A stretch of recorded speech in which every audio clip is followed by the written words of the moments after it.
اب آپ اس مبارک سلسلے کا 24واں حلقہ سماعت فرمائیں۔ جو ہونا تھا وہ تو ہوا، لیکن یہ بتاؤ کیا یہ محمد مصطفیٰ اللہ کا سچا نبی؟ اس نے کہا اللہ ہے سچا، اللہ کا سچا نبی۔ اس نے کہا وہ نبی سچا ہے۔ اس نے کہا اچھا یہ وہی محمد الرسول اللہ ہے جن کا ذکر تورات میں؟ نے کہا ہاں بالکل وہی محمد الرسول۔ تو اس نے کہا پھر ہم نے کیوں آخر مقابلہ کیا؟ اس نے کہا بس یہ اتفاق کی بات ہے، ورنہ وہ اللہ کا نبی تو سچا ہے۔ تو اس نے کہا یا رسول اللہ دخل الاسلام فی قلبی، میں اس وقت جب چھوٹی بچی تھی ان کی یہ باتیں سننے کے بعد اسلام جو تھا وہ میرے دل میں داخل ہو گیا، اسلام میرے دل میں اثر کر گیا، لیکن اللہ کی قدرت تھی کہ مجھے اسلام نصیب بہت بعد میں ہوا، لیکن اسلام جو تھا وہ میرے گھر میں آ چکا۔ اللہ تبارک و تعالی نے سرکار دو جہاں صلی اللہ علیہ وعلا آلہ واصحابہ وسلم تسلیما کثیرا کثیرا کو تمام خیبر پہ فتح عطا فرمائی، حصون فدق بھی فتح ہو گئے۔ صرف یہود تیمہ جو تھے نا جی، انہوں نے پہلے بندہ بھیج دیا، انہوں نے کہا حضور ہم جزیہ دینے کے لیے تیار۔ حضور نے قبول کیا۔ اب باقی یہودی جب تنگ آئے، قلعے کھولے اور حضور سے کہا جی ہم سلو کرتے ہیں۔ حضور نے کہا سلو کی شرطیں جو ہیں وہ یہ ہوں گی، ایک تو سب سے پہلی شرط یہ ہے کہ ہم کسی کو یہاں نہیں چھوڑیں گے، سب شام نکل جائیں، اور دوسری شرط یہ ہے کہ تم سونا چاندی اور ہتھیار یہ تینوں چیزیں اپنے ساتھ نہیں لے جا سکتے، اس کے علاوہ جو سامان لے جانا چاہتے ہو لے جاؤ۔ اور چوتھی شرط یہ ہے کہ اگر کسی نے سونا چاندی کا کوئی خزانہ چھپا لیا یا چوری کر لیا تو پھر سب یہودیوں کو قتل کر دیا جائے گا۔ اب وہ کیا کر سکتے تھے؟ وہ دیکھ چکے تھے کہ شکست ہمارا مقدر ہے۔ اسی اثنا میں بنی غطفان کا لشکر پھر واپس آیا۔ بنی غطفان پھر آ گیا یہودیوں کے پاس، کہنے لگا کہ میں آ گیا ہوں اور میرے 4000 بندہ پہنچنے والے، کیوں بزدل بن رہے ہو؟ انہوں نے کہا تم ہی تو ہو جس نے سب کو برباد کیا۔ انہوں نے کہا جب ہم نے مدینے پہ چڑھائی کی تھی تم لشکر لے کے بھاگ گئے، اب تم نے کہا میں آ رہا ہوں، میں آ رہا ہوں، میرا لشکر آ رہا ہے، میرا لشکر آ رہا ہے، پھر تم نے کہا تمہارے گھر پہ حملہ ہو گیا، لشکر میرا واپس چلا گیا۔ اب جب ہم سب قتل ہو گئے، سردار مارے گئے، سارے مارے گئے، قلعے فتح ہو گئے، مسلمان ہم پہ غالب، اب تو پھر آگے ہمیں لڑانے کے لیے ہمیں مت بھراؤ، جدھر جانا جاؤ، ہم نہیں لڑتے، اب ختم۔ تو یہودیوں نے کہا کہ حضور ہمیں ساری شرطیں قبول۔ جب یہ ساری صلح ہو گئی تو یہودیوں نے ایک بات کی، انہوں نے کہا حضور ایک بات ہے، اب بات تو ہو گئی، ختم ہو گئی کہ آپ کامیاب ہو گئے، اللہ نے فتح دے دی، ہم نے شکست قبول کر لی، لیکن اتنے باغ اتنی زراعت آپ کے مسلمان نہیں جانتے، وہ نہیں کر سکتے ہیں زراعت، اگر آپ مہربانی کریں تو آپ اگر ہمیں خیبر میں رہنے دیں، اب ہم جو ہے وہ آپ کے نہ حلیف ہیں نہیں بلکہ اجیر، ہم گویا آپ کے ہاں مزدور ہیں۔ آپ نے آخر کسی کو تو مزارہ رکھنا ہے نا زمینوں کے لیے، تو ہم اپنے باغات کو زمینوں کو جانتے ہیں، آپ ہمیں ہی مزارہ رکھ لیں۔ حضور نے فرمایا دیکھو ہم مزارہ رکھتے ہیں، لیکن اگر کبھی کسی نے ایک مسلمان کو قتل کیا تو پھر پورے یہودیوں کو قتل کیا جائے۔ انہوں نے کہا جی یہ شرط ہمیں قبول ہے۔ حضور نے فرمایا ٹھیک ہے، تم زمینیں کاشت کرو، سب کچھ کرو، آدھا پھل تمہارا آدھا مسلمان۔ اسی اثنا میں ایک عورت جس کا نام زینب تھا، بعض روایات میں ہے کہ فاطمہ تھا، یہودی تھی، وہ آئی حضور کی خدمت میں، اس نے کہا کہ یا محمد صلی اللہ علیہ وسلم اب اللہ نے آپ کو فتح دے دی، عزت دے دی، لیکن یہ بڑی بات ہے کہ جیتنے کے بعد بھی آپ نے پھر ہمیں زمینیں دے دی واپس، یعنی جنگ جیت کر اب تو چاہتے آپ ہمیں قتل کر دیتے، جلا وطن کر دیتے، نکال دیتے، لیکن سب کچھ کے بعد آپ کہتے ہیں کہ آدھا پھل بھی ہم دیں گے، اتنی رعایت کر رہے ہیں تو میرا دل کرتا ہے میں آج آپ کی دعوت پکا کے لاتی ہوں، میری دعوت قبول فرمایا۔ حضور نے فرمایا لے آؤ۔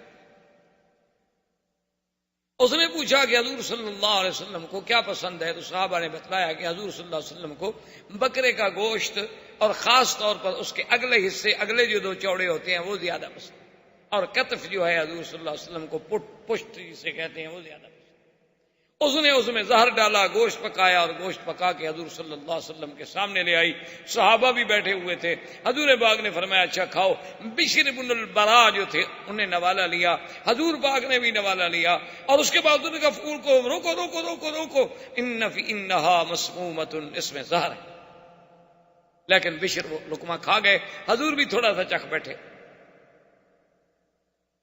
حضور نے فرمایا بلاؤ اس کو. بلایا گیا. آپ نے فرمایا اس میں کیا ہے؟ اس نے کہا یا رسول اللہ زہر ہے. لیکن آپ کو کیسے پتا چلا ہے؟ آپ نے فرمایا مجھے اس بکری کے گوشت نے بتلایا ہے کہ لا تاکلنی یا محمد، مجھے مت کھاؤ، انا مسموم، میں زہریلا ہوں. لیکن بشر بیچارے نے چونکہ نوالا نگل لیا تھا، اس پر زہر کا اتنا اثر ہوا کہ اسی وقت ان پہ شلل ہو گیا، ان پہ فالج کر دیا، اور 1 سال کے بعد وہ بیچارے شہید ہو گئے. اور اسی کے جرم میں حضور نے اس عورت کو سزائے قتل دی. اسی اسنا میں ایک مسلمان نے آ کر بتایا، اس نے کہا کہ یا رسول اللہ انہوں نے آپ کے ساتھ معاہدہ کیا ہے کہ ہم سونا چاندی جو ہے نہیں چھپائیں گے. وہ ان کا سب سے بڑا سردار جو ہے کنانہ ابن ابی الحقیق، اس نے خود سونا چاندی چھپایا ہوا ہے اپنے قلعے میں، ہمیں نہیں بتلایا. حضور پاک جب گئے خزانہ ملا، کنانہ ابن ابی الحقیق کو بلایا. اس نے کہا ہاں یا رسول اللہ میں نے غداری کی ہے. آپ نے فرمایا اگر غداری کی ہے تو غدار کی سزا موت ہے. اس کو حضور صلی اللہ علیہ وسلم نے قتل کی سزا جاری کر دی. اور حضور صلی اللہ علیہ وسلم خیریت کے ساتھ عازم مدینہ منورہ ہوئے کہ اللہ نے خیبر میں فتح عطا فرما دی. اب مکے والے جو تھے وہ انتظار میں تھے کہ ہمیں پتہ نہیں چل رہا کہ خیبر کا کیا ہوا.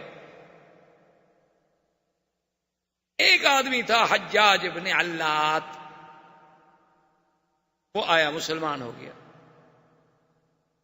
اس نے کہا حضور میں اسلام تو لے آیا ہوں لیکن میرا بہت سارا پیسہ پھنسا ہوا ہے مکے میں، اگر اجازت ہو تو میں جا کر اپنا پیسہ اپنا مال وغیرہ تو مکے والوں سے وصول کر لوں. حضور نے فرمایا اجازت؟ نے کہا حضور اجازت دے رہے ہیں تو مجھے تو وہاں یہ نہیں بتانا ہوگا کہ میں مسلمان ہو گیا ہوں. میں نے بتا دیا پھر میرا مال کون دیتا ہے؟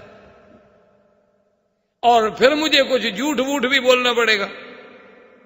حضور نے کہا اپنے مال کے لیے، اپنے حق وصول کرنے کے لیے اس قسم کی باتوں کو جھوٹ نہیں کہا جا سکتا، یہ ہیلا ہے، ایک بہانہ ہے. وہ جناب مکے میں پہنچا، مشرکین انتظار میں تھے. ان نے پوچھا کہ ہاں تم آئے ہو خیبر سے، بتلاؤ کیا پیچھے ہے تمہارا؟ انہوں نے کہا خوش ہو جاؤ مکے والو، اسرا محمد مصطفیٰ قید ہو گئے، اور خسر مسلمان سب شکست کھا. حضور خود قید ہو گئے، وہ لا رہے ہیں ابھی مکے میں تمہارے حوالے کرنے کے لیے. اور نے کہا جی کمال ہے یار، تم نے تو ایسی خوشخبری ہمیں سنائی ہے نا کہ بس ہم تو کل حفل منائیں گے، اور جناب مبارکیں اور دعوتیں اور پارٹیاں اور رقص و سرود شروع ہو گئے. اس نے کہا بابا بات سنو، مہربانی کرو جلدی سے میرا مال واپس کرو، مسلمانوں کو شکست ہو گئی ہے، مدینے میں مال بیچ رہے ہیں، میں جلدی جا کے ان کا مال خریدنا چاہتا ہوں. وہ کہتا ہے کہ جناب جس مال کی مجھے مہینوں میں ملنے کی امید نہیں تھی. انہوں نے کہا تم نے ایسی خوشخبری سنائی ہے، رات لو سارا مال. ایک رات میں سارے پیسے جمع کر کے دے دیے. لیکن حضرت عباس جب وہاں تھے، یہ مکے میں تھے اس وقت، تو ان کو جب یہ پتہ لگا کہ حضور قید ہو گئے، مسلمانوں کی شکست ہو گئی، تو وہ اتنے ان پہ صدمہ ہوا کہ وہ بیچارے چارپائی سے لگ گئے. 3-4 روز کے بعد انہوں نے حجاج بن علات کے پاس آدمی بھیجا کہ میں بیمار ہوں، مجھے تکلیف ہے، مجھے گھر میں آ کے ملو. حجاج بن علات جب جا کے گھر میں ملا تو عباس جو ہیں وہ بڑے پریشان ہیں، اور انہوں نے کہا سیدھی سیدھی بات بتاؤ، میرے اوپر تو صدمے کا پہاڑ ٹوٹ پڑا ہے، 1000 اختلافات ہوں، لیکن آخر محمد مدنی قید ہو گئے، آخر حضور کے چچا ہے. اس نے کہا بات سنو، یہ راز رکھو گے؟ سردار ہو، دیکھو بات دل میں رکھنا. انہوں نے کہا دل میں. انہوں نے کہا میں تو خود مسلمان ہو گیا ہوں، کوئی قید جید نہیں ہوا. وہ تو یہود تباہ برباد ہو گئے، وہ تو سارے قلعوں پر مسلمانوں کے پرچم لگ گئے، مسلمانوں کو فتح ہو گئی. یہود کوئی شام چلے گئے، کوئی جزیہ دینے پہ آ گئے، کوئی وہاں نوکر بن کے کھیتی باڑی کر رہے ہیں، اور حضور خیریت سے مدینے جا رہے ہیں. یہ تو میں نے اپنا مال وصول کرنے کے لیے جھوٹ بولا ہے. اس نے کہا اچھا ٹھیک ہے، چلو بس میں کسی سے بات نہیں کروں گا. اس کے بعد یہ مال لے کے نکل پڑا، اور دوسرے دن یہ خبر سننے کے بعد حضرت عباس تو فوراً ٹھیک ہو گیا. وہ تو ایک نفسیاتی حملہ تھا. خوشی میں آپ نے لباس پہنا، غسل کیا، عطر لگایا، بڑا اچھی پوشاک پہنی اور کعبے کا طواف. جب کعبے کا طواف کیا تو باقی جو کافر تھے وہ آئے، کہنے لگے اچھا عباس یار بڑے بہادر ہو، تمہارے اتنے رشتہ داری، اتنی قرابت داری، اور حضور قید ہو جائیں اور سارے تمہارے رشتہ دار شہید ہو جائیں، قتل ہو جائیں، اور تم پھر بھی آج بڑے اچھا اعلیٰ لباس پہن کے طواف کر رہے، یار واقعی اتنی موت پر، اتنے صدمے پر برداشت کرنا عباس تمہارا کام ہے۔ اس نے کہا سنو، ولا اسرا ولا قتل شہید، نہ حضور قید ہوئے اور نہ کوئی قتل ہوا، یہودی ختم ہو گئے۔ کیا کہہ رہے ہیں؟ انہوں نے کہا میں ٹھیک کہہ رہا ہوں۔ 2 دن گزرے تو جناب ان کو خبر پہنچی کہ خیبر تو اجڑ گیا، وہ تو مسلمان نے فتح کر لیا ہے۔ انہوں نے کہا حجاج کو ڈھونڈ، حجاج کا، حجاج تو مدینے پہنچ گیا، تو راستہ طے کر گیا، 4 دن کا سفر کر گیا، وہ کہاں ہاتھ آتا۔ اللہ تبارک و تعالیٰ نے حضور پاک صلی اللہ علیہ وسلم کو بخیریت وہ جو وعدہ کیا تھا کہ فتحً قریبا اور مغانما، ہم آپ کو ایسا مال غنیمت دیں گے کہ خیبر جس میں صرف ایک علاقے میں 4000 تو صرف کھجور کا درخت تھا، صرف ایک علاقے میں، سونا چاندی زمین زراعت کھجور، اتنی بڑی غنیمت اللہ نے عطا فرمائی اور کامیابی عطا فرمائی۔ وآخر دعوانا ان الحمدللہ رب العالمین۔ برادران اسلام، واجب الاحترام بزرگوں، دوستوں، بھائیوں، عزیز نوجوانوں، سرکار دو عالم سیدنا محمد عربی صلی اللہ علیہ وسلم کے سیرت طیبہ کے بارے میں دروس کا یہ سلسلہ اللہ تبارک و تعالی کی رحمت سے غزوہ خیبر اور فتح خیبر تک تقریباً ہم پہنچے۔ اللہ نے حضور کو کامیابی عطا فرمائی اور حضور صلی اللہ علیہ وسلم خیبر سے کامران کامیاب مدینہ منورہ واپس تشریف لائے۔ اسی ضمن میں جیسا کہ آپ پہلے سیرت طیبہ میں پڑھ چکے ہیں کہ جن لوگوں نے احزاب کے موقع پر، غزوہ خندق کے موقع پر جو قبائل کفار قریش کے ساتھ مل کے چڑھ دوڑے تھے مدینے پر، ان میں بڑے بڑے قبائل بھی تھے اور چھوٹے چھوٹے قبائل بھی تھے۔ تو حضور صلی اللہ علیہ وسلم نے چونکہ حدیبیہ میں قریش کے ساتھ تو صلح ہو گئی اور کچھ لوگ جو تھے وہ قریش کے حلیف بن گئے اور کچھ قبیلے جو تھے وہ حضور صلی اللہ علیہ وسلم کے حلیف بن گئے، ان میں تو بہرحال اب لڑائی کا امکان نہ رہا، چونکہ 10 سال کے لیے معاہدہ ہو گیا کہ ہم آپس میں نہیں لڑیں۔ لیکن جو قبائل نہ تو قریش کے حلیف بنے نہ حضور صلی اللہ علیہ وسلم کے حلیف بنے اور انہوں نے احزاب میں شرکت کی تھی، تو ان کو ادب سکھانے کے لیے حضور نے مختلف سرایا بھیجا تاکہ آئندہ کسی قبیلے کو جرأت نہ ہو کہ بھی جب تمہارے ساتھ ہمارا اختلاف ہی نہیں، تمہارے ساتھ ہماری جنگ ہی نہیں ہے، اگر قریش ہمارا مقابلہ کرنا چاہتے ہیں اور تم وہاں سے خام خواہ ان کے ساتھ مل جاتے ہو۔ اس لیے کئی سرایا ہیں، سریہ، معرکہ اور غزوہ۔ غزوہ تو یاد رکھیں ہمیشہ اس کو کہا جاتا ہے کہ جس میں سرکار دو عالم نے صلی اللہ علیہ وسلم نے خود بھی شرکت فرمائی، وہ تو غزوہ۔ اگر آپ نے شرکت نہیں فرمائی اور آپ نے فوج بھیجی، جماعت بھیجی، کسی کو امیر بنایا، تو اس کو سریہ کہتے ہیں یا معرکہ کہتے ہیں، اس کو غزوہ نہیں کہا جاتا۔ کیونکہ بعض چیزیں ہمارے ہاں خاص طور پہ اردو زبان میں جب بعض چیزیں منتقل ہوتی ہیں نا تو ایک غلط العام بن جاتی ہیں، اغلاط العام بن جاتی ہیں کہ وہ ان کے نزدیک ہر جنگ ایک غزوہ ہے۔ اور بعض لفظ تو ایسے اللہ معاف فرمائے، ایسے پڑھے لکھے لوگ بھی عجیب عجیب استعمال کرتے ہیں کہ مثلا اللہ معاف فرمائے کوئی کرکٹ جیت گیا، عجیب معجزہ ہو گیا۔ نعوذ باللہ، معجزہ تو وہ ہوتا ہے جو نبی کے ہاتھ پہ ہو۔ اچھا جی فلاں آدمی نے تقریر کی ہو تو ایسا بات ہو تو بس کمال ہو گیا جی، یہ تو معجزہ کر دکھایا ہے۔ نعوذ باللہ، بھائی معجزہ ایک خاص اصطلاح ہے، جیسے کرامت ایک خاص اصطلاح ہے کہ جو ہمارے خارق عادت اللہ کے حکم سے اذن سے پیغمبر کے ہاتھ پہ ظاہر ہو وہ معجزہ کہلاتا ہے. یہ نہیں کہ کسی کے ہاتھ پہ ہو وہ اگر ولی کے ہاتھ پہ ہو تو معجزہ نہیں ہوتا, وہ کرامت کہلاتا ہے. اور اگر کسی عام آدمی کے ہاتھ پہ ہو تو آپ کہیں گے اچھا جی ہو گیا, اتفاق سے کامیابی حاصل ہو گئی یا ان کی محنت جو ہے وہ رنگ لے آئی, لیکن یہ تو نہیں کہ معجزہ ہو. اسی لیے بعض لوگ اس کی غلطی کرتے ہیں. تو حضور نے سرایا اور ایک سریے میں ایک واقعہ پیش آیا. وہ واقعہ بظاہر باعتبار ظاہر ایک چھوٹا تھا لیکن اس کے اندر بہت بڑی حکمت. ایک سریہ جب گیا کافروں کے ساتھ لڑائی ہو رہی تھی تو کافروں میں سے ایک آدمی تھا جس کا نام تھا مرداس.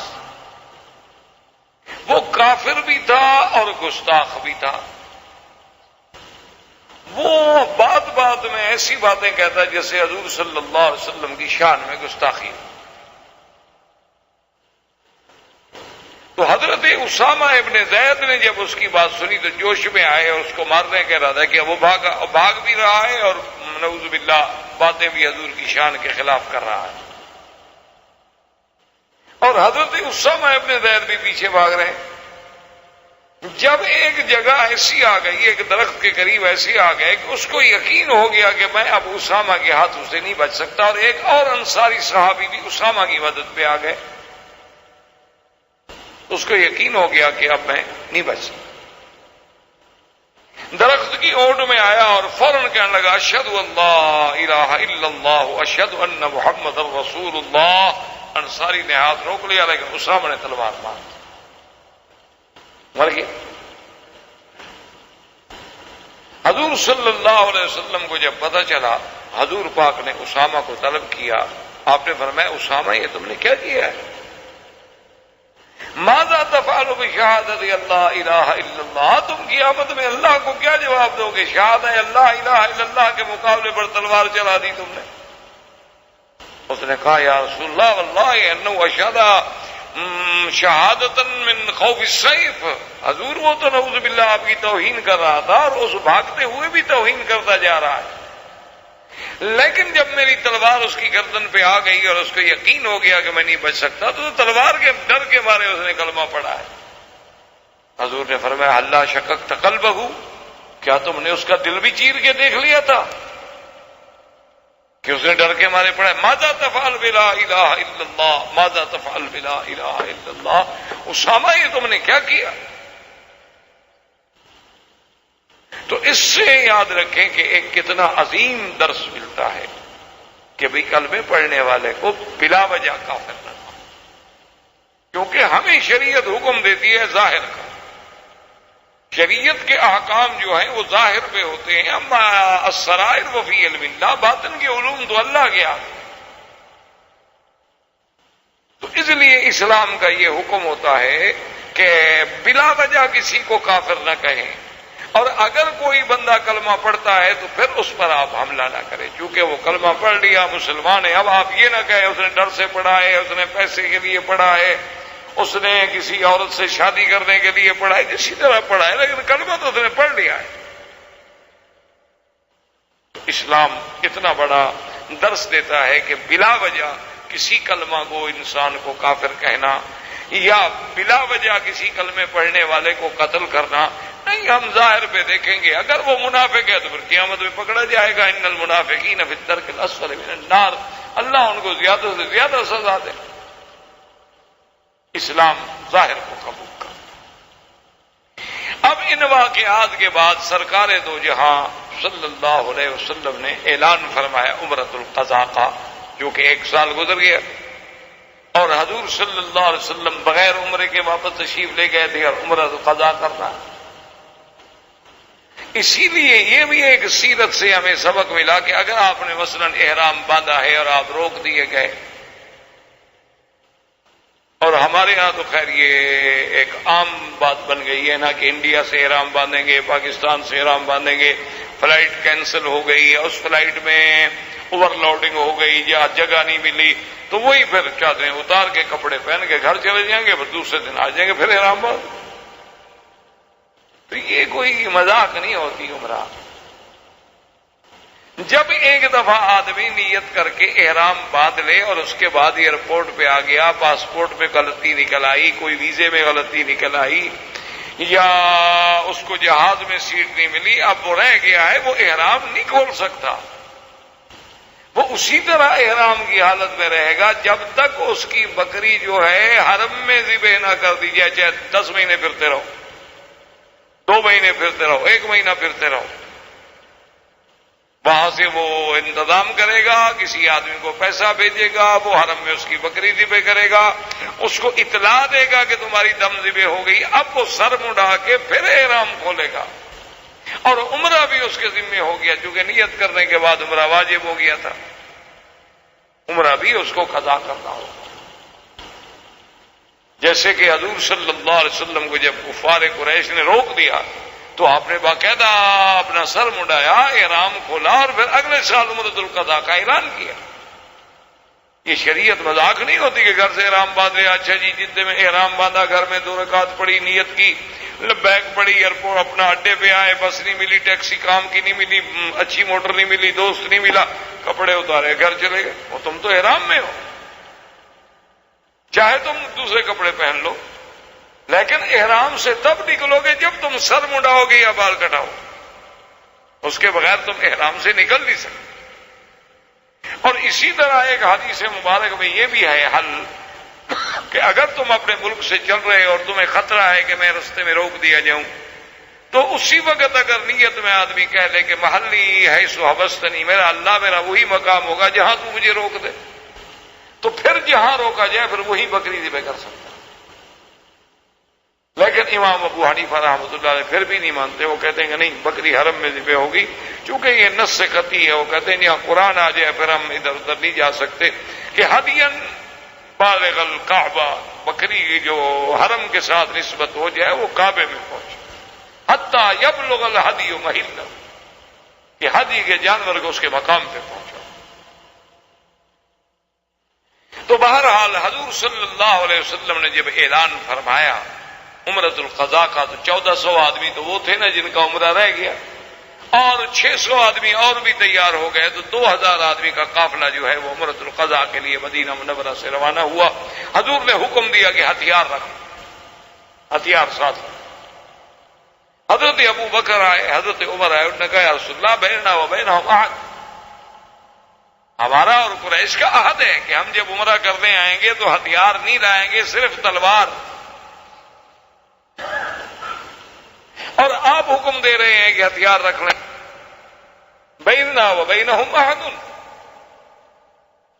حضور پاک صلی اللہ علیہ وسلم نے فرمایا، آپ نے فرمایا کہ یا ابا بکر انی اخاف الغدر من قریش، مجھے قریش پر اعتماد نہیں ہے، مجھے غدر کا خوف ہے کہ وہ دھوکہ کریں گے، اور اگر انہوں نے دھوکہ کر دیا تو پھر ہم کیا کریں گے؟ مسلمان کو بڑا حذر ہونا چاہیے، تیار ہونا چاہیے۔ مسلمان کبھی کافر پہ بھروسہ نہیں کر سکتا، جو کافر پہ بھروسہ کرتا ہے پھر وہ تو مسلمان ہی نہیں۔ مسلمان تو ہر وقت استعداد میں ہو۔ آپ نے فرمایا، حضرت عمر نے کہا حضور وہ تو بالکل ٹھیک ہے، آپ کا فرمان آنکھوں پر، لیکن ہمارا ان کے ساتھ عہد یہ، آپ نے فرمایا عمر کیا کہہ رہے ہو؟ عہد یہ ہے کہ ہم عمرے میں، حرم میں، مکے میں ہتھیار لے کر نہیں داخل ہوں گے، لیکن ہم حرم کے باہر ہتھیار رکھ دیں گے۔ لیکن ایسا تو نہ ہونا کہ دشمن ہم پر حملہ کرتے تو ہم مدینہ منورہ سے ہتھیار لینے کیسے آئیں گے 450 ویر؟ تو اب حضرت عمر کو بھی بات سمجھ آ گئی، حضور نے فرمایا ہتھیار لے لو، اور حضور صلی اللہ علیہ وسلم جب حد حرم پہ پہنچے اور آپ نے حکم دیا کہ بھئی چونکہ ہتھیار ہم نے حرم میں لے کر نہیں جانے، ہمارا معاہدہ ہے، ہتھیار باہر رکھ دو، لیکن 200 آدمی یہاں چھوڑو جو ہتھیاروں کی حفاظت کریں، اور اگر خدا نہ کرے، یعنی آپ اندازہ فرمائیں حضور کی دور اندیشی کا، اسی لیے آپ جنگ احد کا کبھی پلان دیکھیں، نقشہ دیکھیں۔ ابھی ایک بہت بڑے معروف جرنل تھے ہمارے پاکستان میں، بڑا نامور جرنل تھا، تو اس نے جنگ احد پہ باقاعدہ ایک کتاب لکھی اپنی ریٹائرمنٹ کے بعد۔ ریٹائر ہونے کے بعد جب وہ مدینہ منورہ آئے ان کو بھی عشق تھا حضور صلی اللہ علیہ وسلم سے، مسلمان کو تو عشق ہوتا ہے.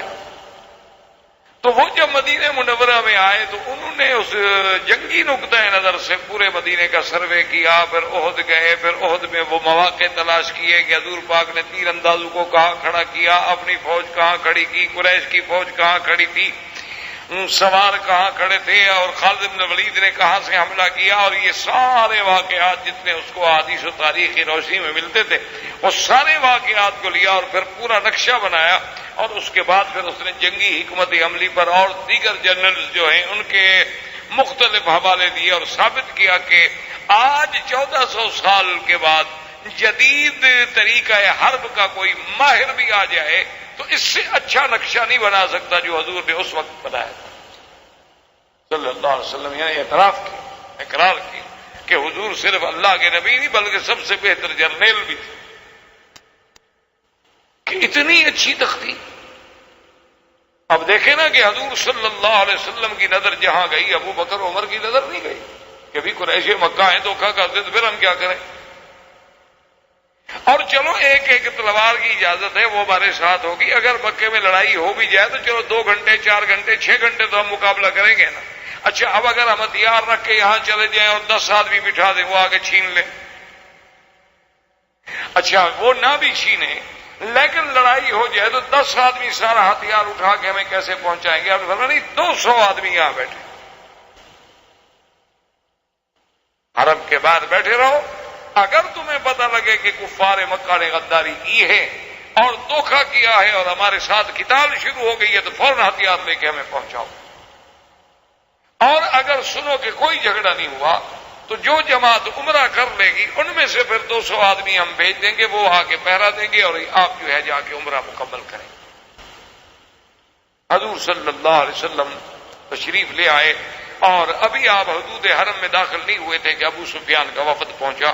اس نے کہا یا رسول اللہ بیننا و بینک عہد، کہ آپ صلح نہیں لائیں گے، ہمیں پتہ لگا ہے کہ آپ ہتھیار لے کے آئے. ہمیں میں ہتھیار دیکھ لو خارجی حرم رکھ دیے، اب حرم میں نہیں لا رہے.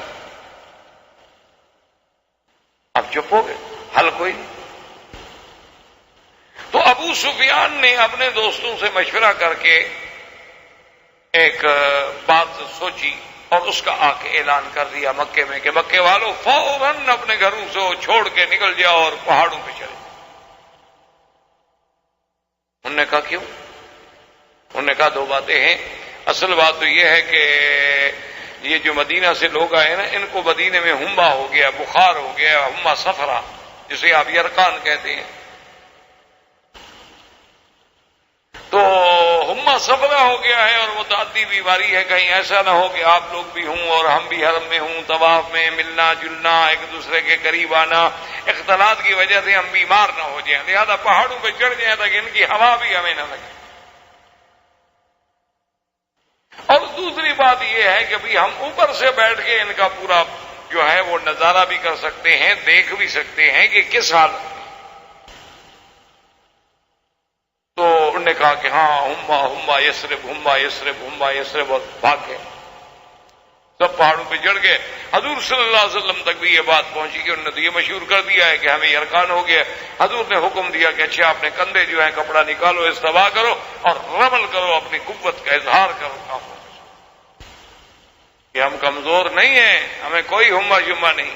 جس آدمی کو یرقان ہوگا وہ اس طرح رمل کر کے پہلوانوں کی طرح 3 چکر لگا سکتا ہے کعبۃ اللہ کے. وہ تو چلے گا تو ہمارا چلے گا.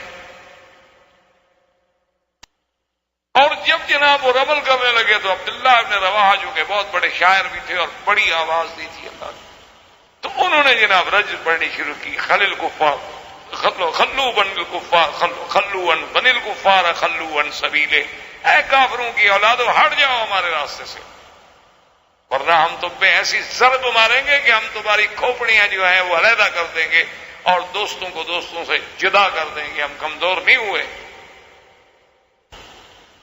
حضرت عمر نے آ کے کہا کہ ابن رواحہ ماں بے گے ابن رواحہ تم کیا کر رہے ہو؟ اور بھائی ہماری ان کے ساتھ سلو ہے، انہوں نے ہمارے لیے حرم خالی کر دیا ہے، ہم طواف کر رہے ہیں، تم پھر جنگ بھڑکانا چاہتے ہو کہ ان کو کوئی شعر سنے، کوئی جذبہ آئے، کوئی جوش آئے، وہ آگے پھر حملہ کر دیں اور اللہ کے حرم میں جنگ ہو جائے. کیا کر رہے ہو تم؟ حضور نے فرمایا کہ اچھا چھوڑو اس بات کو، تم یہ رجز نہ پڑھو بلکہ یہ پڑھو کہ لا الہ الا اللہ وحدہ صدق وعدہ نصر عبدہ اعز جندہ ہزم الاحزاب وحدہ لا شیء قبلہ ولا شیء بعدہ. حضور نے فرمایا یہ، اور یہ اس سے زیادہ مؤثر تھی کہ اللہ کی توحید کا اعلان اور ساتھ یہ کہ لا الہ الا اللہ وحدہ صدق وعدہ، اللہ کا وعدہ سچا ہو گیا، جو نبی کو خواب دکھلایا تھا آج پورا ہو. نصر عبدہ، اللہ نے اپنے عبد اپنے پیغمبر کی مدد کی. اعز جندہ، جو اللہ کی فوج ہے اللہ نے ان کو غالب کیا. ہزم الاحزاب، اور اللہ نے احزاب جو 10-10 ہزار کا لشکر لے کر آئے تھے، ہم کو مدینے میں مارنے آئے تھے، آج ہم مکے میں داخل ہو کے طواف کر رہے ہیں. اور پھر یہی کلمات پڑھنے جو ہیں صفا پر یا مروہ پر سنت ہو گئے، کیونکہ جو بات حضور صلی اللہ علیہ وسلم آپ کے قول سے یا آپ کے عمل سے یا آپ کے فعل سے ایک دفعہ بھی ثابت ہو جائے سنت ہے. حضور صلی اللہ علیہ وسلم نے جب عمرہ مکمل فرما لیا، حضور نے حکم دیا کہ جانور سے پہکو. لیکن یہ مسئلہ سمجھ لیں کہ اگر کوئی آدمی آج بھی عمرہ کرنے آئے اور وہ بکری دے تو یہ سنت ہے، واجب نہیں ہو.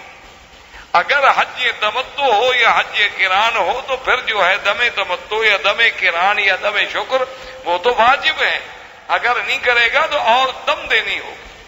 لیکن اگر کوئی آدمی عمرے پہ آئے لیکن پھر بھی وہ جانور ساتھ لے آئے یا یہاں آ کے بکری خرید کے 1 2 4 10 بکرے کر دے تو یہ سنت، کیونکہ حضور صلی اللہ علیہ وسلم نے عمرے پر آنے وقت اور عمرے سے فارغ ہوتے ہوئے بھی آپ نے قربانی فرمائی. حضور صلی اللہ علیہ وسلم نے حلق فرمایا، صحابہ نے حلق فرمایا، کسی نے قصر فرمایا، احرام کھول دیا گیا اور 200 صحابہ کو بھیجا گیا، اور جو آدمی سلا پر پہراتے رہتے وہ پھر عمرہ ادا کرنے کے لیے آ گئے، انہوں نے بھی عمرہ ادا کر لیا. حضور صلی اللہ علیہ وسلم نے پیغام بھیجا ابو سفیان کو کہ ابو سفیان چونکہ تم سردار ہو مکے کے اور ہم مکے میں آئے ہیں، اور حضور 7 سال کے بعد داخل ہوئے تھے مکے میں، کیونکہ اب 7 ہجری آ گئی، تو 7 سال کی جدائی کے بعد آدمی جب اللہ کے کعبے میں آتا ہے تو کعبۃ اللہ کی عظمت کا احساس تو تب ہوتا ہے نا. اب چونکہ اللہ کا کعبہ آپ کے ہمارے سامنے الحمدللہ موجود ہے، لہذا ہمارے دل میں وہ احساس نہیں ہے. آپ لوگ جب نوکری پر سب سے پہلے دن مکے میں داخل ہوئے تھے تو آپ کے احساسات و جذبات کیا تھے؟ آپ نے جب سب سے پہلی جا کے نماز پڑھی تھی کعبۃ اللہ میں اور طواف کیا تھا، اس وقت آپ کے جذبات کیا تھے اور آج کیا ہے؟ تو حضور صلی اللہ علیہ وسلم 7 سال کے بعد آئے تھے. حضور نے فرمایا ابو سفیان میں چاہتا ہوں کہ میں کعبۃ اللہ کے اندر بھی داخل ہوں، لہذا تم شیبی سے کہو کہ وہ چابی لے آئے اور کعبۃ اللہ کا دروازہ کھولے اور ہم اندر بھی 2 رکعت پڑھ لیں. ابو سفیان نے کہا کہ آدھا لیس داخل فی العہد یا رسول اللہ، حضور پاک یہ آپ کا اور ہمارے معاہدے میں داخل نہیں ہے. ہم نے آپ کو عمرے کی اجازت دی تھی، کعبۃ اللہ کے اندر داخل کرنے کی اجازت تو نہیں دی. حضور نے فرمایا عجیب آدمی ہو بھئی، ہم نے عمرہ کر لیا، طواف ہم نے کر لیا، صفا مروہ ہم نے توڑ لی، صلہ ہمارے پار ہیں، ہر بات بالکل خیریت کے ساتھ جاری. اگر ہم کعبۃ اللہ کے اندر 2 رکعت پڑھ لیں گے تو اس میں معاہدے کی کیا بات ہے؟ اس نے کہا نہیں حضور یہ معاہدے میں شامل ہے. حضور نے فرمایا ٹھیک، نہیں دیتے ہیں وہ اجازت، ٹھیک. حضور نے فرمایا اچھا بلال تم ایسا کرو، یہ کعبے کے اندر تو ہمیں نہیں جانے دیتے، تم کعبے پہ چڑھ جاؤ اور اذان. اب بلال بیچارہ کیسے چڑھے، اس کو سیڑھی تھوڑی دے دیں. تو وہ کعبۃ اللہ کو پکڑ کے بلال چڑھ گیا غلاف. اس نے حجر اسود کے قریب سے غلاف پکڑنا جو شروع کیا نا جی، غلاف کو پکڑتے پکڑتے کعبے کی چھت پہ چڑھ گیا. وہاں جا کے جب اذان دی تو اکرمہ نے اذان سنی.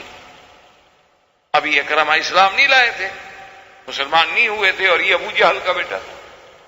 کہنے لگا الحمدللہ بات اب الحکم، کہنے لگا شکر ہے کہ میرا ابا مر گیا، ورنہ وہ آج اگر ہوتا تو اس کے دل پہ کیا گزرتی ہے، ھذا عبد الاسود یعلو علی سطح الکعبۃ یکبر۔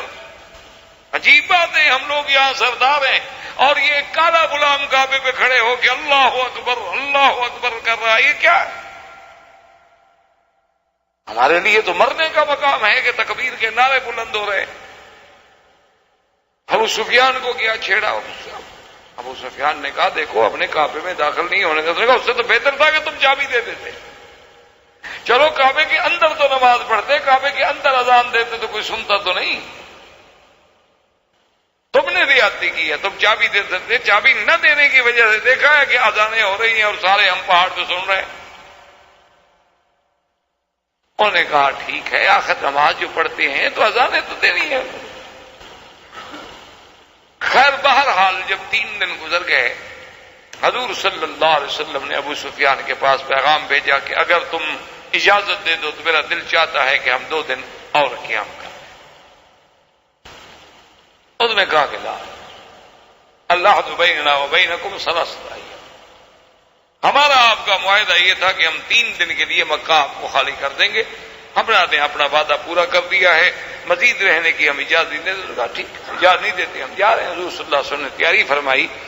اب جب حضور صلی اللہ علیہ وسلم جانے لگے تو صفحاء قریش، ان کو عربی میں کہتے ہیں صفحاء قریش، یعنی ان کے سمجھدار نہیں بلکہ یوں سمجھنے کے لونڈے،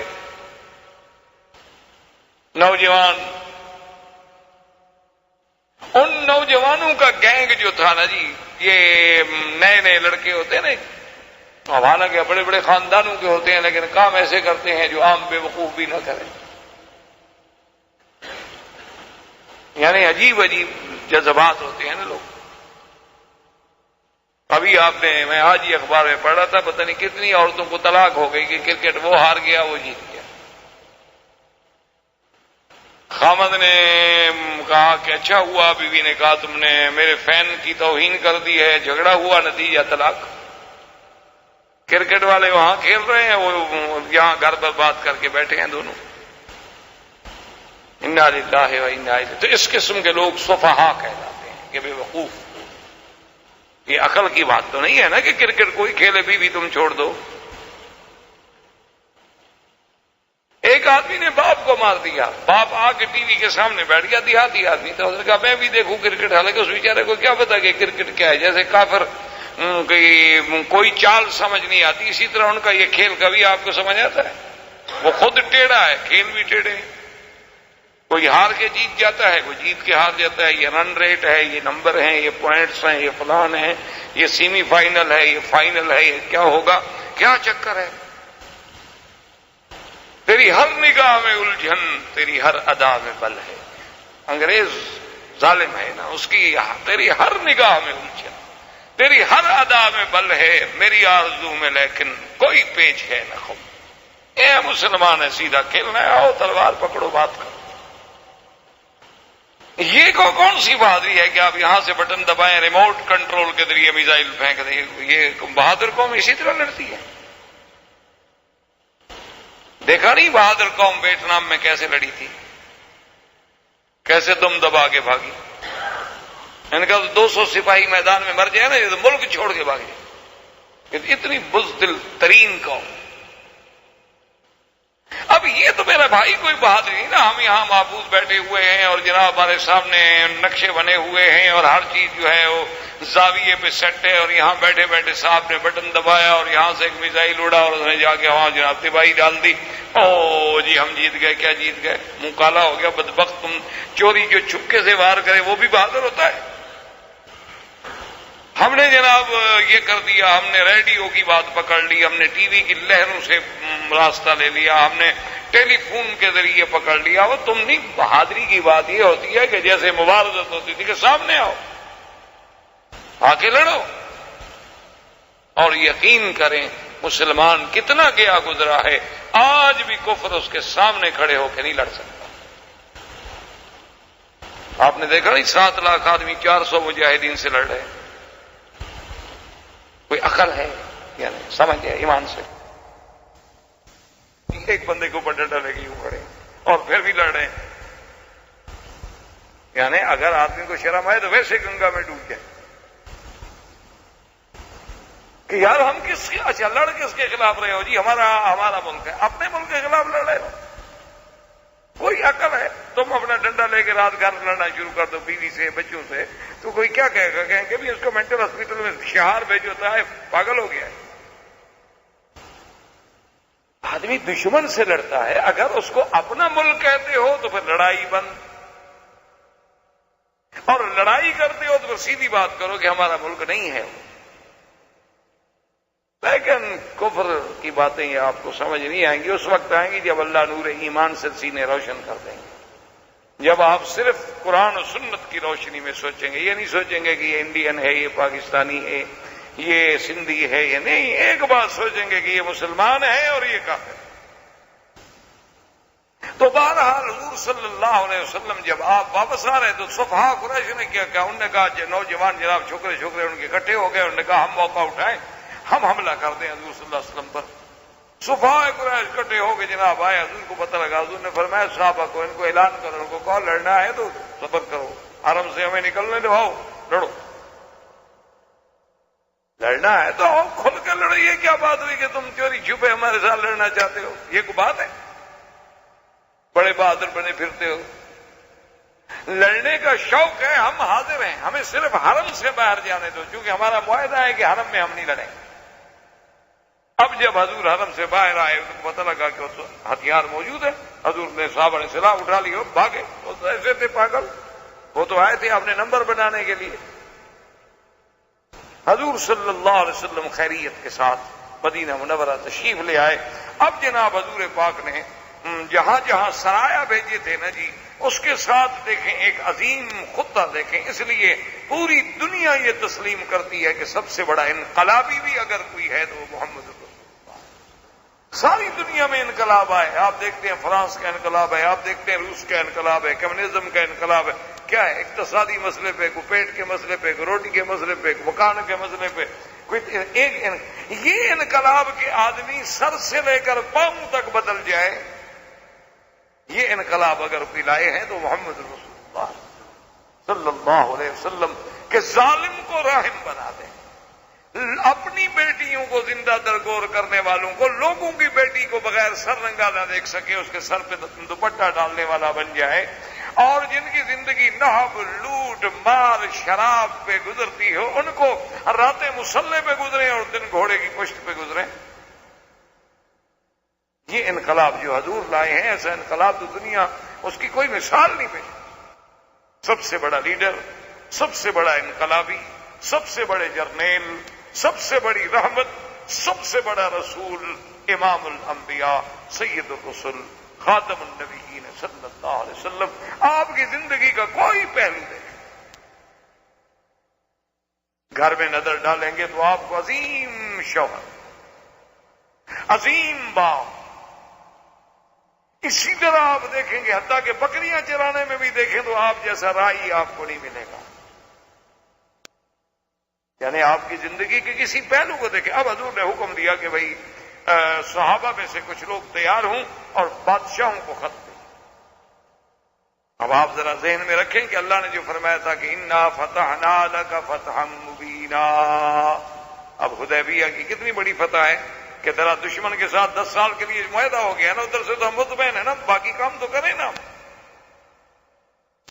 حضور صلی اللہ علیہ وسلم نے دہیہ کلبی ایک صحابی تھے اور اتنے خوبصورت تھے، اتنے خوبصورت تھے کہ ہماری تو عورتیں پردہ نہیں کرتی، وہ مرد ہو کے پردہ کرتے تھے کہ کوئی عورت میرے جمال کے فتنے میں مبتلا نہ ہو.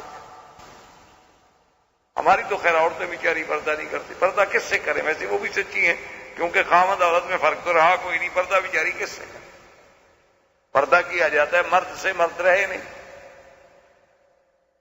تو 12 عورت بھی حق پر ہے، اس کا بھی حق بنتا ہے. آخر کس سے پردہ کرے؟ یعنی اب آدمی دیکھے نا جی، جب شکل ملتی ہو، ہر چیز ملتی ہو تو کس سے پردہ کرے؟ اس لیے آپ دیکھیں کہ کوئی مولوی آئے نا، پھر آپ کی بیوی جو پردہ نہیں کرتی وہ بھی کرتی ہے پردہ. اس لیے وہ دیکھتی ہے اس کی داڑھی ہے تو مرد ہے، اس سے تو پردہ ضروری ہے. آپ شرط لگا لیں جو عورتیں پردہ نہ کرنے والی ہوں چلو آپ میرے ساتھ جائیں، ہم جہاں سے گزرے وہ مولوی وکی جا رہا ہے ایسے کرو، یا ہم سے نفرت ہے کہ بوڑھا ہے مولوی، اللہ عالم، ہم تو سمجھتے ہیں کہ حیا ہے، ہم تو سمجھتے ہیں کہ پھر بھی علم کا کچھ نہ کچھ حیا، کہ چلو اتنا شرم تو ہے نا کہ ایک مولوی جا رہا ہے، اس کے سامنے تو کم از کم ہم شریعت کا مذاق نہ اڑائیں۔ یہ بھی میں سمجھتا ہوں ایک بڑی اچھی بات، ایک مثبت سوچ، کسی وقت بھی اس سے اللہ پاک راضی ہو سکتا۔ حضور نے حضرت دحیہ کلبی رضی اللہ تعالی عنہ کو بھیجا کہ تم جاؤ ہرقل کے پاس، اس وقت سپر پاور جو تھی وہ روم تھی نا، ایک روم اور ایک فارس، یہ سپر پاور تھی، اور روم جو تھا اس کا بادشاہ ہرقل کہلاتا تھا، اور کسرا جو تھا اس کے لوگ جو ہے وہ فارس کہلاتے تھے۔ سرکار دو جہاں صلی اللہ علیہ وسلم نے دحیہ کلبی کو بھیجا اور خط، اور وہ خط کیا تھا؟ من محمد الرسول اللہ رب العالمین الى ہرقل عظیم الروم والسلام علی من اتبع الہدی اسلم تسلم یؤتک اللہ اجرک مرتین۔ حضور نے خط لکھا، یہ خط محمد رسول اللہ کی طرف سے ہے، اور ہرقل عظیم الروم جو بادشاہ ہے روم کا بڑا، اس کو سلام تو اس پہ ہے جس نے اللہ کی ہدایت کو مانا ہے، کیونکہ کافر کو آپ سلام علیکم تو نہیں کہہ سکتے۔ اور اس کے بعد حضور نے دعوت دی کہ بادشاہ سلامت اسلام لے آؤ، اگر تم اسلام لے آؤ گے تو اللہ تو تمہیں دوہرا اجر دیں گے، چونکہ تم اہل کتاب ہو، عیسائی ہو، ایک تمہیں اس دین کا اجر ملے گا اور ایک دین محمد مصطفیٰ صلی اللہ علیہ وسلم کا اجر ملے گا، اور اگر تم اسلام نہ لے آئے فإن علیک اسم الرجسین، پھر جتنی قوم تیرے ماتحت ہے ان کے اسلام نہ لانے کا گناہ بھی تم پہ ہوگا۔ اچھا، خدا کی شان یہ ہے کہ روم جو ہے، ہرقل جو ہے، ان کا جو دارالخلافہ تھا، جو مرکز تھا، وہ تھا قسطنطینیہ،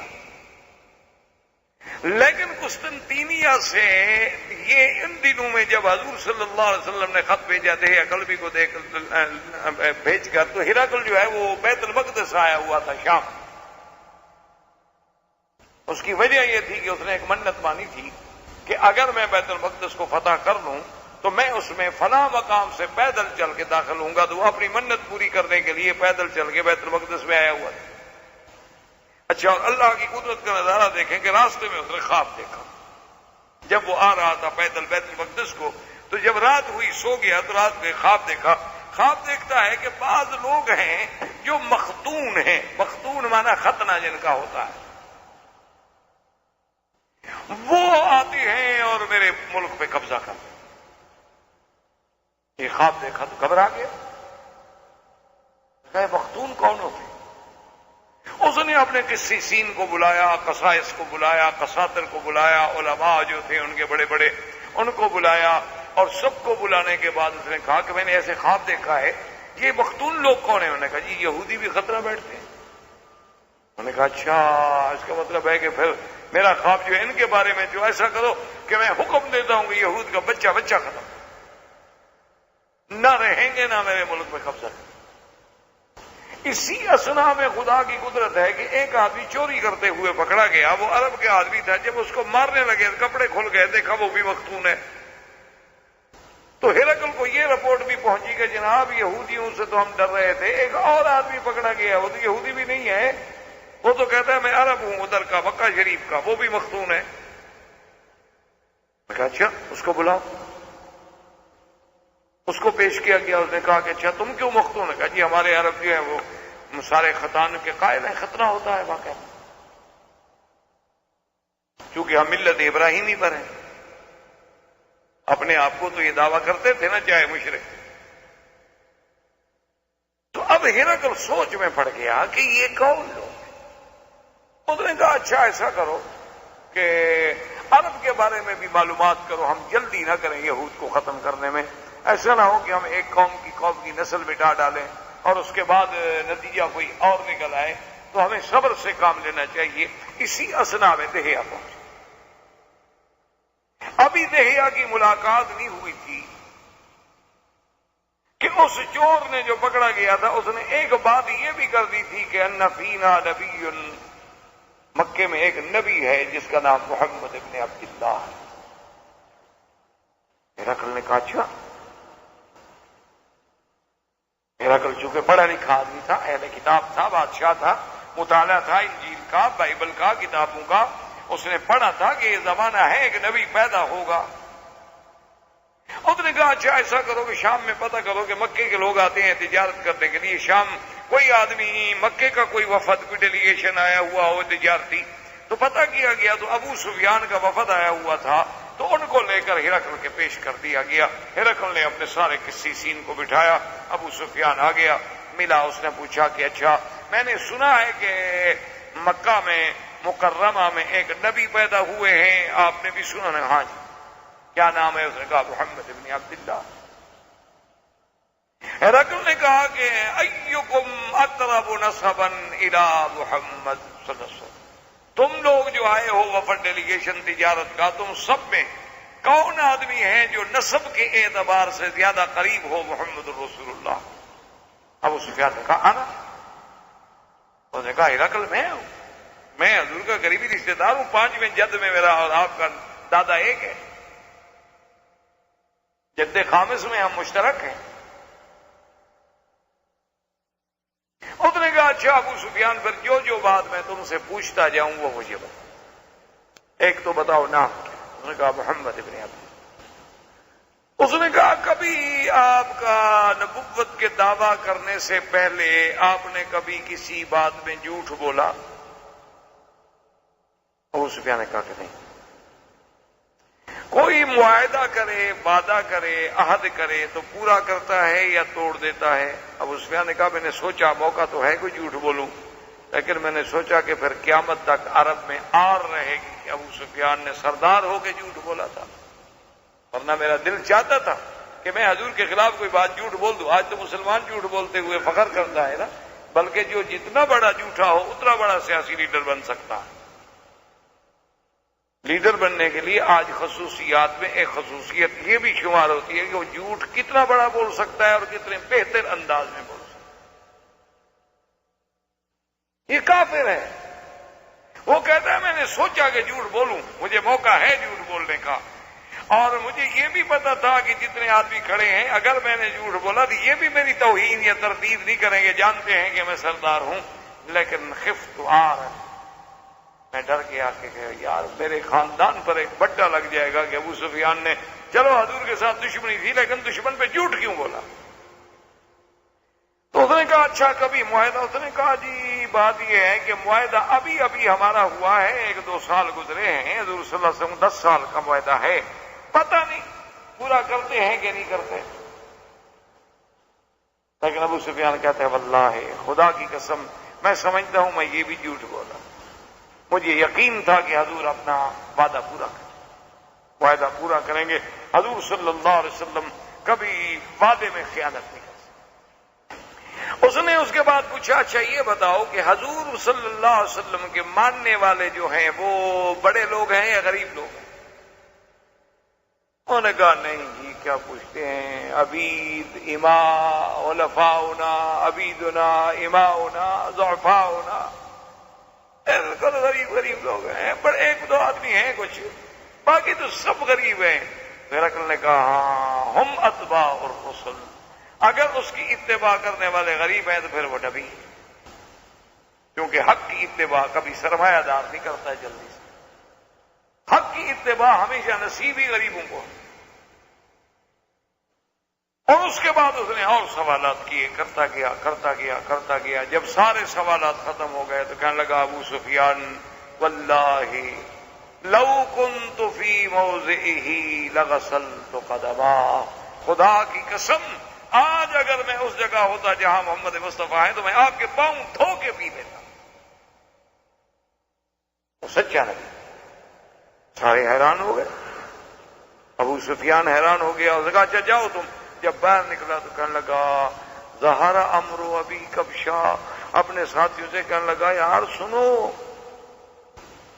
محمد مدنی کی بات کہاں جا پہنچی، ہم تو ادھر ادھر کی بات کر رہے تھے. یہ دیکھو سپر پاور کا جو سب سے بڑا بادشاہ ہے، روم کا بادشاہ، وہ کانپ رہا ہے. وہ کہتا ہے میں ان کے پاؤں دھو کے پیوں گا. یار اب تو بات بڑھتی جا رہی ہے. تو خیر دہیا آ گئے. دہیا نے آ کے جب خط دیا تو جب ہرقل نے خط پڑھا حضور خط رونے لگے. اس نے کہا دہیا ایک بات کرو، میں آخر بادشاہ ہوں، اتنا جلدی میں کوئی فیصلہ نہیں کر سکتا. تم کساتر ہمارا جو سب سے بڑا عالم ہے نا، اس کے پاس یہ خط لے کر جاؤ.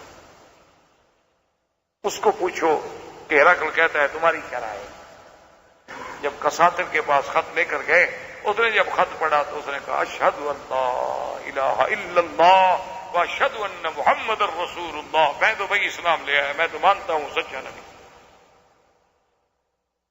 اب ان کا سب سے بڑا آدمی جو تھا وہ مسلمان ہو گیا. اس نے اپنے باقی علماء کو بلایا. اس نے کہا دیکھو میں اسلام لا چکا ہوں، اسلام قبول کرو.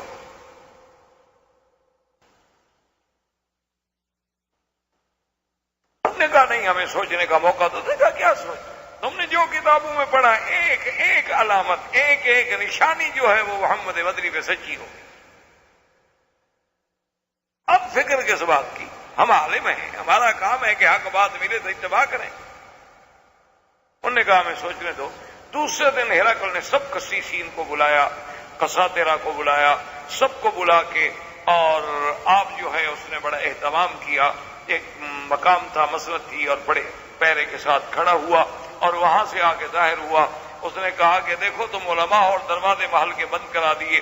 اس نے کہا تم علماء ہو، میں نے جو کتابیں پڑھی ہیں، میں نے جو کتب متقدمہ کا مطالعہ کیا ہے، میں اس بات پہ پہنچا ہوں کہ یہ محمد عربی سچا نبی ہے، اور تم سب گواہ ہو جاؤ. اشہد ان لا الہ الا اللہ واشہد ان محمد الرسول اللہ. میں مسلمان ہوتا ہوں. اب جو کسی سین بیٹھے ہوئے تھے نا جی، پہلے تو کوشش کی کہ ہم بھاگیں، آگے دروازے بند تھے. انہوں نے کہا کہ اے واللہ لا نترک دین المسیح، ہم حضرت عیسیٰ کا دین نہیں چھوڑ سکتے. اور اسی اسنا میں انہوں نے اپنا جو بڑا عالم تھا نا، جو پہلے کلمہ پڑھ چکا تھا، اس کو بھی قتل کر دیا. جب ہرقل نے دیکھا کہ یہ تو اتنے شدید ہے کہ انہوں نے اتنے بڑے عالم کو مار دیا، تو یہ بادشاہ کو کب چھوڑیں گے؟ تو اس نے کہا او یار تم بے وقوف ہو، میں تو تمہارا امتحان لینے کے لیے کلمہ پڑھ رہا تھا، میں مسلمان تھوڑا ہو گیا ہوں. میں تو دیکھنا چاہتا تھا کہ تم اپنے دین پہ کتنے پکے ہو. او بڑے خوش ہو گئے. اس کے بعد دروازہ کھل گیا، واپس چلے گئے. اور اس کے بعد اس نے دہیا کو بلایا. اس نے کہا کہ دیکھو بات یہ ہے کہ میری طرف سے حضور کو یہ بتا دینا کہ میں نے کلمہ پڑھا ہے اشہد ان لا الہ الا اللہ اشہد ان محمد رسول اللہ، اور ہدایہ دیے اور بڑی بڑی قیمتی چیزیں دیں، اور حضرت دہیا کو بڑی عزت کے ساتھ روانہ کیا. سرکار دو جہاں کے بعد جب دہیا آئے، ساری بات سنائی. آپ نے فرمایا کذب اللہ، اس اللہ کے دشمن نے جھوٹ بولا، اسلام نہیں لایا. اس کا دل تھا کہ میں اسلام لے آؤں، لیکن اپنے اقتدار کو بچانے کے لیے مرتد ہو گیا. واللہ کوئی اس کا اسلام. اسی اسنا میں حضور صلی اللہ علیہ وسلم نے اپنا جو ایک وفد ہے عمر ابن العاص کو بھیجا عمان، اور ایک صحابی کو بھیجا بحرین. ایک صحابی کو آپ نے وفد بھیجا نجاشی کے پاس، ایک صحابی کو آپ نے بھیجا بازان کے پاس، ایک صحابی کو آپ نے بھیجا ابی شمر کے پاس، ایک صحابی کو آپ نے بھیجا سید غسان کے پاس، ایک صحابی کو آپ نے بھیجا کسرا کے پاس، فارس کے پاس. لیکن یہ وہ کسرا ہے کہ جب حضور کا خط آیا نا، خط پڑھنے لگے کہ من محمد رسول اللہ الى کسرا عظیم فارس. اس نے کہا اچھا قدم اسمہ علی اسمی، آپ نے اپنا نام پہلے لکھا اور میرا نام بعد میں لکھا ہے. اس سے میں خط پڑھ. اس نے کہا جاؤ، میں نہیں مانتا. حضور کو جب اطلاع ملی، آپ نے کہا اللہم مزقو ومزق ملکو، یا اللہ اس نے تیرے نبی کے خط کی توہین کی ہے، اس کو بھی ٹکڑے ٹکڑے کر دے اور اس کے ملک کو بھی ٹکڑے. اور اللہ نے پھر ایسا ٹکڑے کیا کہ تاریخ اٹھا کے دیکھیں کہ پھر امان ہی ملی، ٹکڑے ٹکڑے ہو گیا کس طرح. عمان میں جب پہنچے حضرت عمرو بن العاص بڑے ذہین آدمی تھے، حالانکہ 5 مہینے ہوئے مسلمان ہوئے، کوئی لمبا عرصہ نہیں ہوا، لیکن آدمی بڑے مدبر تھے۔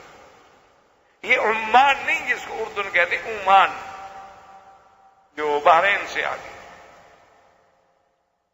وہاں جب پہنچے تو اس وقت اس علاقے میں 2 آدمی سرداری کرتے تھے، ایک کا نام تھا عبد اور ایک کا نام تھا جعفر۔ ایک حصے پر وہ بادشاہ تھا، ایک حصے پر وہ بادشاہ۔ عمرو بن العاص ذہین آدمی تھے، وہ جا کے وہاں رکے، اور رکنے کے بعد انہوں نے معلومات کیے کہ بھی یہ بادشاہ کیسے ہیں، کس بات سے خوش ہوتے ہیں، کیونکہ بادشاہ ہے نا، بادشاہ تو پھر بادشاہ ہی ہوتا ہے نا، اور ان کو کس انداز میں ملنا چاہیے، کون سی بات ان کو متاثر کرتی ہے، کون سی بات سے یہ ناراض ہوتے ہیں، سارے معلومات تھیں۔ معلومات لینے کے بعد یہ پتا کہ اچھا ان 2 میں نرم کون ہے۔ اور اسی اسنا میں کسریٰ کو جب خط ملا نا حضور صلی اللہ علیہ وسلم کا، اور اس نے خط پھاڑا تو اس بدبخت نے حکم دیا بازان کو۔ بازان جو تھا وہ کسریٰ کے ماتحت تھا، لیکن یمن کے ایک علاقے کا حاکم۔ اس نے پتہ ہے حکم کیا دیا، اس نے کہا کہ تم فوراً محمد رسول اللہ صلی اللہ علیہ وسلم کو جاؤ مدینہ منورہ اور گرفتار کر کے میرے پاس پیش کرو۔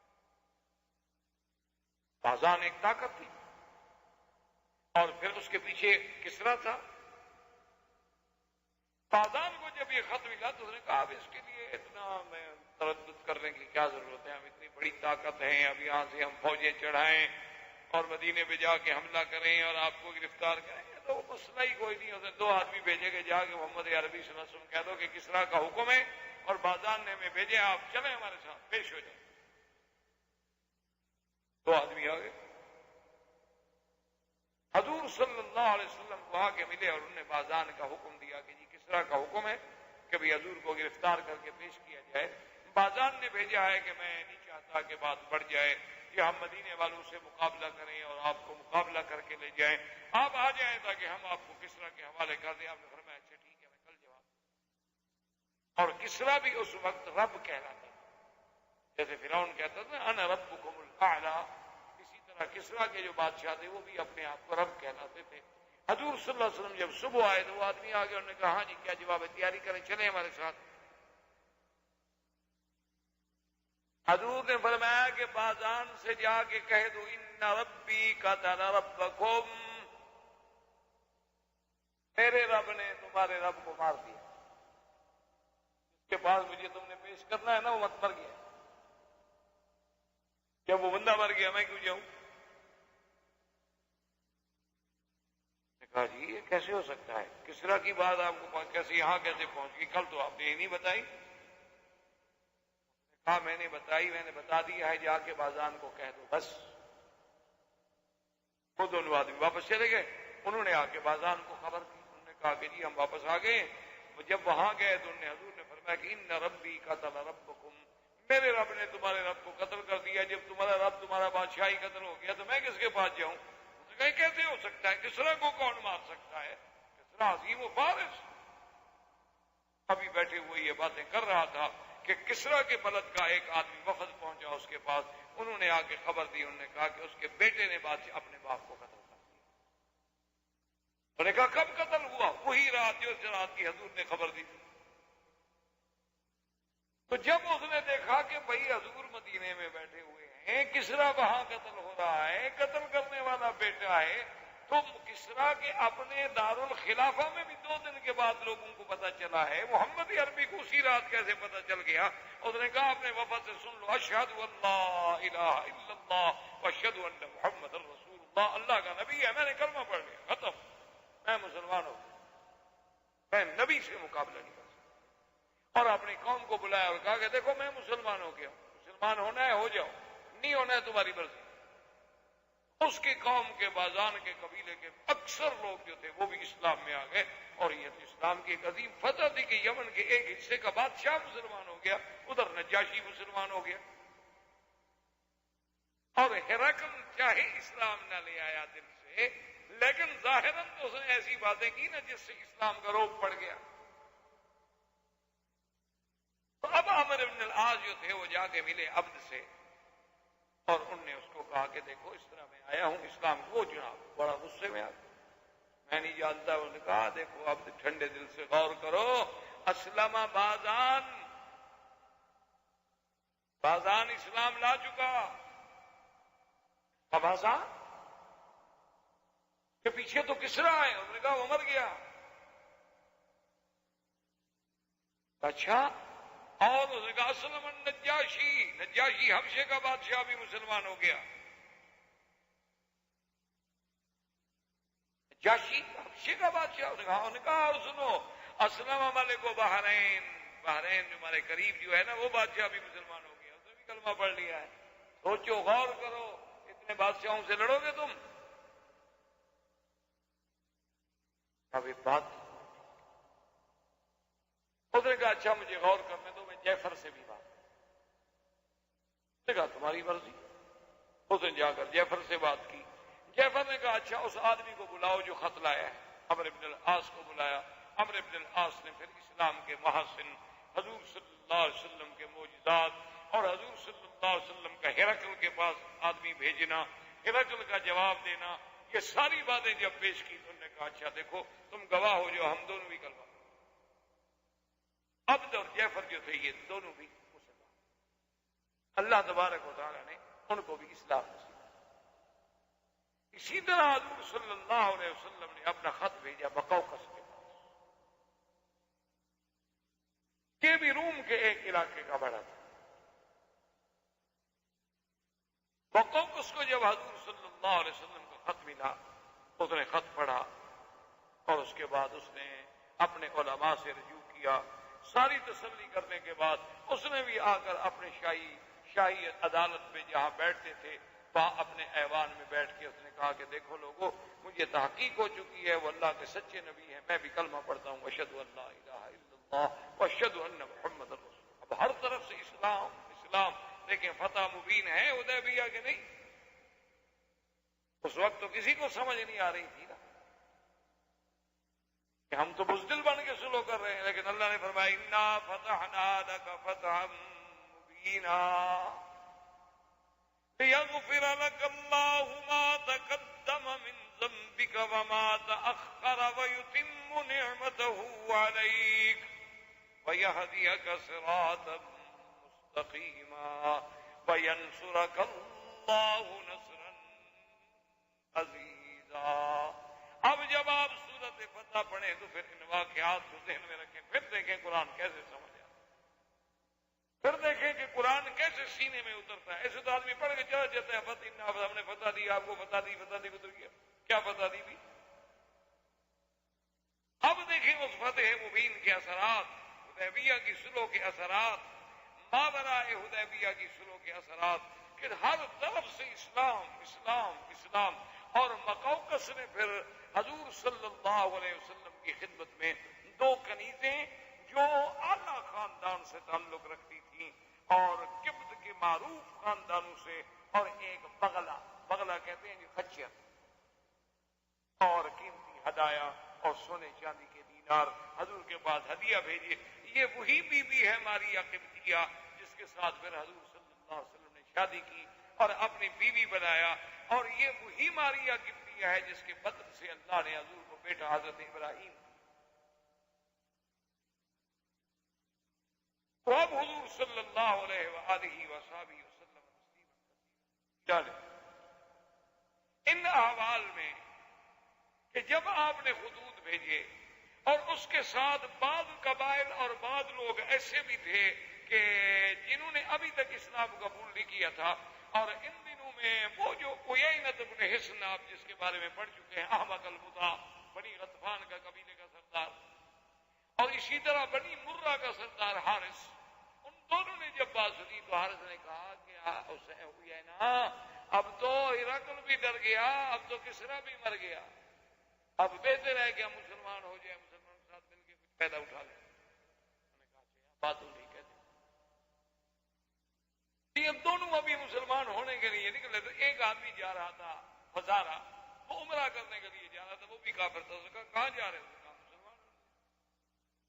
جلدی نہ کرو, مسلمان نہ ہو, میں جا رہا ہوں عمرے پہ, مجھے مکے میں جا کے ذرا پتہ کرنے دو کہ قریش کا حال کیا ہے. اگر تو قریش بھی ڈھیلے پڑ گئے, ہمارے قریب ہیں قریش، روم فارس ہمارے قریب نہیں ہے. اگر تو قریش بھی کمزور ہو گئے ہیں تو واپسی پہ میں آگے بتاؤں گا پھر مسلمان ہو گئے، اور اگر قریش ڈٹے ہوئے ہیں نا تو پھر ہمیں ابھی پاؤں پہ رہنا چاہیے. بات ہے کہ خالد جیسا عقل والا آدمی، خالد جیسا ذہین آدمی، ابھی تک اس کو اسلام کی حقانیت معلوم نہیں ہو سکی، سمجھ نہیں آ سکی کہ اسلام ایک سچا مذہب ہے. واللہ لو جاء عندنا لنکرمنہ ولنقدمنہ، کاش وہ ہمارے پاس آتا، اسلام لے کے آتا، ہم اس کی عزت بھی کرتے اور ہم اس کو اپنے آگے رکھتے. اچھا، ابان کے دل میں اللہ نے بات ڈال دی. ابان نے خط لکھا خالد کو کہ خالد اس طرح حضور نے باتیں کی تھیں، اب تمہاری مرضی، تم خود سوچو. لیکن دیکھو کافر ہے، حضور نے جو بات کی تھی وہ پہنچائی خالد. اسی اسنا میں عمرو بن العاص مکے میں آئے، ان کی ملاقات خالد بن ولید سے ہو گئی. انہوں نے بتلایا کہ اللہ کے بندے وہ تو عبد بھی مسلمان ہو گیا، جعفر بھی مسلمان ہو گیا، بحرین بھی مسلمان ہو گیا، کیا سوچ رہے ہو؟ کیوں اپنے آپ کو اسلام کے پیچھے چھوڑ رہے ہو؟ اسلام ایک سچا مذہب ہے جو غالب ہے. خالد نے کہا کہ اچھا، تو خالد بن ولید بھی مسلمان ہو گئے، عثمان بن طلحہ بھی مسلمان ہو گئے. ان دونوں کا اسلام عمرو بن العاص ذریعہ بنے، اور یہ تینوں جب آئے اور حضور صلی اللہ علیہ وسلم کے مدینہ منورہ میں داخل، فکبر حضور فرمایا اللہ اکبر. حضور نے فرمایا دخل شباب فی الاسلام، کیا جوان اسلام میں آئے ہیں، تینوں شباب تھے. اور پھر خالد ولید تو وہ آدمی ہیں کہ پورے عرب کی تاریخ میں، یعنی حضور صلی اللہ علیہ وسلم کے قرن میں صرف دو آدمی تھے، ایک خالد بن ولید اور ایک زبیر بن العوام، جو دونوں تلواروں دونوں ہاتھ سے لڑتے تھے. ورنہ آج تک کوئی بہادر ایسا نہیں ہوا جو دو ہاتھ سے لڑے. ہمیشہ تلوار ایک ہاتھ سے چلائی جاتی ہے، دوسرے میں طرز پکڑتے ہیں، ڈھال پکڑتے ہیں، گھوڑے کو پکڑتے ہیں اور ایک ہاتھ سے تلوار چلاتے ہیں. لیکن یہ دونوں ایسے بہادر تھے کہ دونوں ہاتھ سے تلوار چلاتے تھے اور گھوڑوں کو اپنے ٹانگوں سے قابو رکھتے. اور ماشاءاللہ قد اتنا بڑا تھا کہ گھوڑے سے بھی پاؤں زمین پہ لگ جاتا، طویل قامت آتا، اور اتنی ہیبت ہوتی تھی کہ دشمن سامنے کھڑا نہیں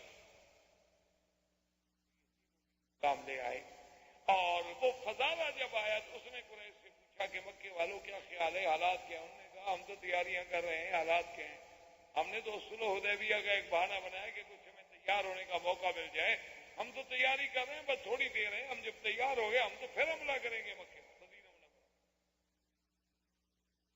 حضور صلی اللہ علیہ وسلم کو ایک اطلاع یہ ملی، اور ایک اطلاع یہ ملی کہ بنی غسان جو ہیں وہ تیاری کر رہے ہیں مدینہ منورہ پہ حملہ کرنے کی، جس کو مارکہ موتا کہا جاتا ہے. موتا تو حضور پاک نے اس کے لیے عمرو بن العاص کی قیادت میں حکم دیا، لشکر موتا روانہ کیا.